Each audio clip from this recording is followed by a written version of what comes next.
Sri Guru, o professor universal, livro de Vamsipasla Bhakti Pramod Pri Goswami Maharaj.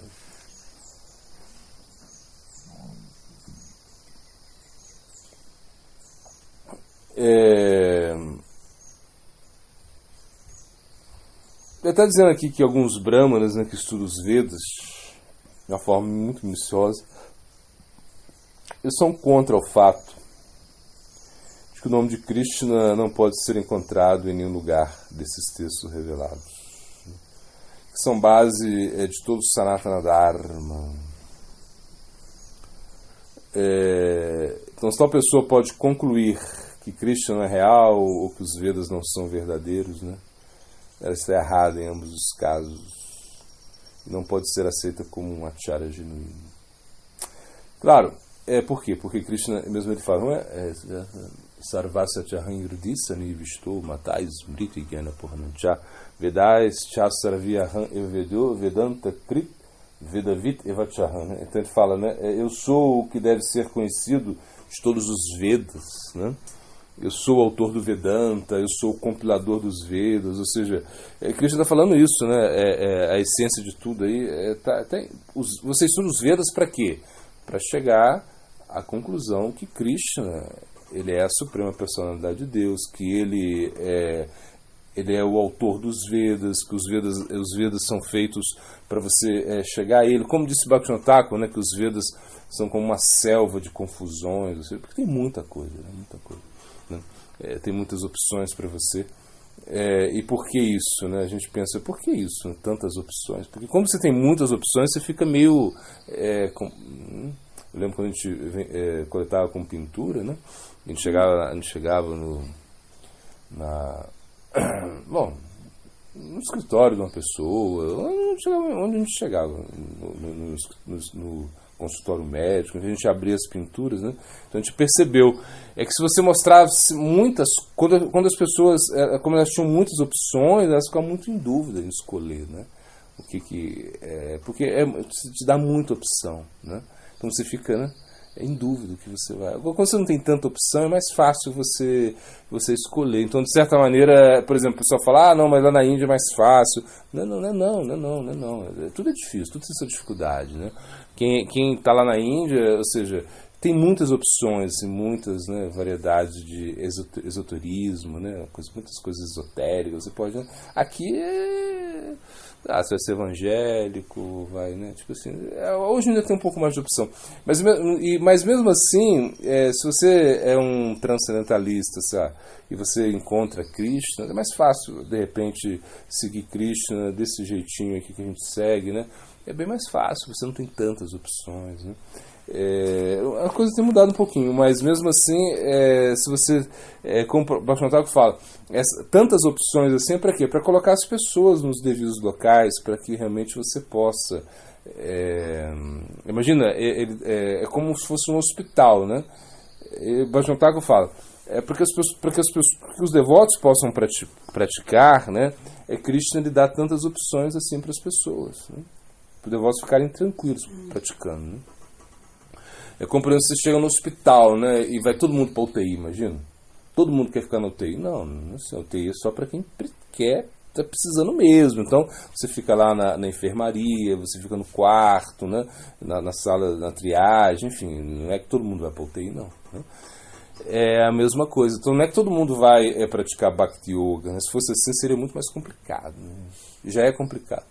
A gente praticando assim. Imagina que todo mundo quisesse praticar, que todo mundo, né, se rendesse a Krishna, que todo mundo, né, imagina a confusão que seria, né? Imagina, o próprio sistema do mundo mudaria, né? Todo mundo, não, agora ninguém mais come carne, ninguém mais vai para boate, ninguém mais vai para o motel, ninguém mais vai querer ter tantos carros assim, ninguém mais, sei lá. É uma coisa super estranha, todo mundo vai querer cantar Hare Krishna, todo mundo vai querer ter uma vida. É bem mais. Ou seja, o sistema entraria em choque, né? Assim, por isso, quando os hippies, né? Ou seja, quando não somente os hippies, mas as pessoas, né? Na década de 70, né, que teve a contracultura, né? Ou seja, quando a guerra do Vietnã, nos Estados Unidos, aquela coisa toda, né? E muitas pessoas não queriam isso, muitas pessoas achavam que isso era um absurdo, entendeu? E aí quando chegou o Swami Maharaj Prabhupada ali, ele chegou num momento muito estratégico, né? Onde as pessoas aceitaram isso, assim, poxa, isso aqui. As pessoas queriam experimentar muitas drogas, muita coisa assim, né? E o Swami Maharaj Prabhupada veio com uma proposta assim de revolução mesmo, né? Então as pessoas aceitaram, claro, nem todas foram adiante porque não tinham sucrite, não tinham talvez a sinceridade suficiente, né? Com certeza, mas era algo muito atrativo, né?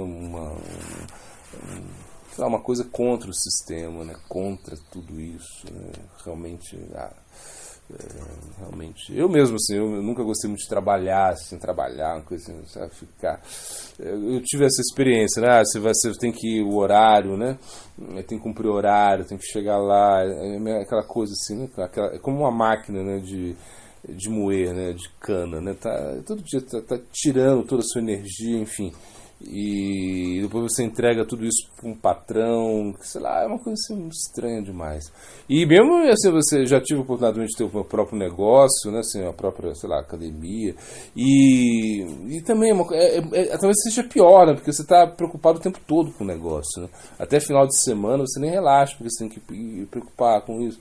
Então realmente quando você vê a consciência de Cristo, você fala, uma coisa assim que é contra o sistema, de certa maneira, né? Isso é a primeira impressão que dá, né? Agora, claro, não é só isso, né? Aí quando você entende que a consciência de Cristo é algo muito mais sério, né? Uma coisa, é o Sanatana Dharma, uma coisa assim de extrema importância, né? Que você vai ter que viver para isso, né? Tipo assim, de uma maneira mais revolucionária, né? Ainda que você esteja numa posição assim constitucional, né?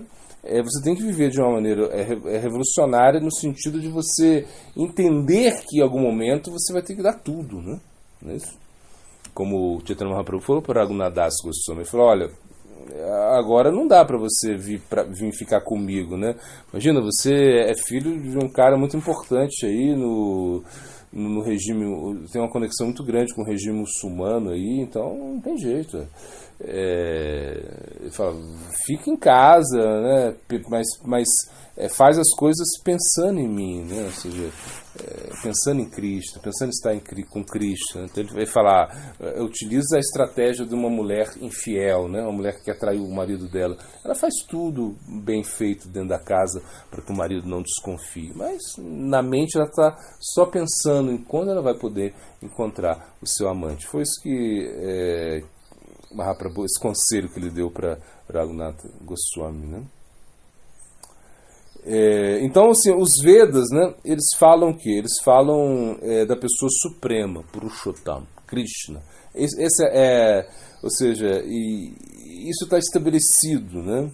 E, por exemplo, Vedavyasa ele compôs o quê? O Vedanta, né? O Vedanta, né? Ou seja, a conclusão dos Vedas, né? Esse é o Vedanta, né?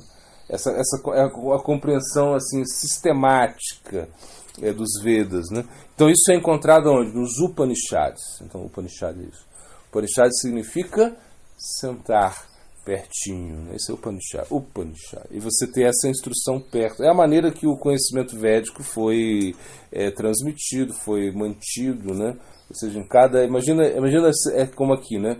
Aqui a gente está falando, né, dos Upanishads, dos Vedas, do conhecimento védico aqui. Imagina que lá na fazenda lá do outro, lá, sei lá, no Adriano também estivesse falando isso, né? Na outra fazenda também, né? Então, então todos estão falando isso e com isso o conhecimento ele se mantém. Era o que aconteceu, foi o que aconteceu na Índia, né? Apesar de tantas invasões, né? Os muçulmanos, mongóis, ingleses, enfim, o conhecimento ele se manteve, né? Ele se manteve praticamente intacto, né? Claro, agora que a coisa parece que com os ingleses, depois com a televisão, internet, então uma coisa é difícil manter isso, né?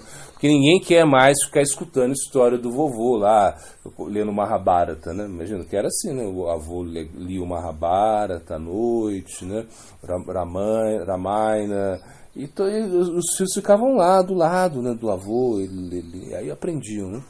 Hoje em dia, com o celular, né, todo mundo tem coisas mais interessantes, né? Antes não tinha isso, né? Não tinha, então era muito mais fácil para eles, né? Hoje em dia é muito. É como também a gente vê, né? Por exemplo, na nossa cultura, nos anos 1890, sei lá, quando você vê, o que as pessoas faziam? Elas à noite elas se reuniam, né? Aí sempre tinha alguém que tocava piano, né? Aí liam um livro, né? Fazia uma peça de teatro entre eles, coisas assim. Isso se perdeu. Claro, porque você bota a televisão, logo que botou a televisão, acabou. Ou seja, a coisa foi se perdendo, né? A própria leitura, né, foi se perdendo, de certa maneira, né? De uma maneira ou outra, a coisa se perdeu muito, né? Porque hoje ninguém mais toca piano, ou seja, né? Antigamente nessa época, essa era a forma que as pessoas de entretenimento das pessoas, né? E hoje mudou tudo isso. Da mesma forma aí os Vedas também. Eles acabaram se perdendo um pouco nesse sentido de não manter essa estrutura de Upanishad, né? As pessoas sentarem perto e ouvirem, né? O Harikata, isso que é muito importante.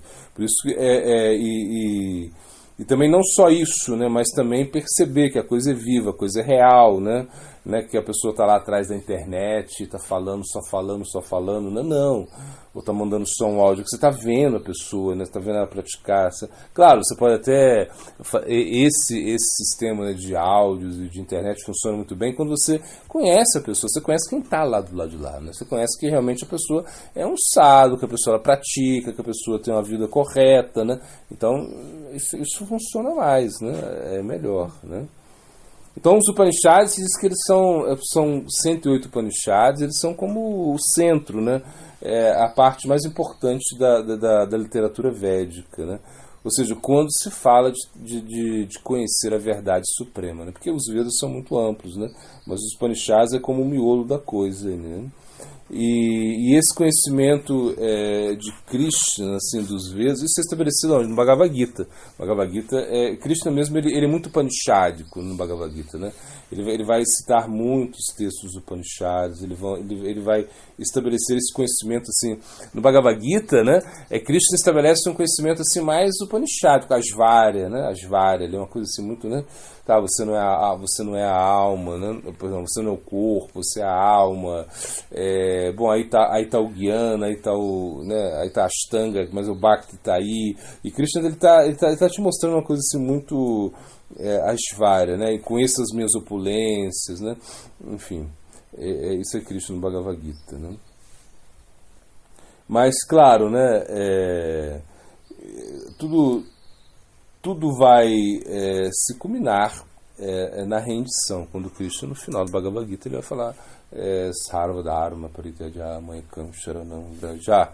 Então, nesse momento, Krishna ele tá se dirigindo, né, a Vraja, se dirigindo a Vrindavan, ou seja, ele tá, realmente tudo tem que ser elevado para esse propósito. Isso é conhecimento védico, né?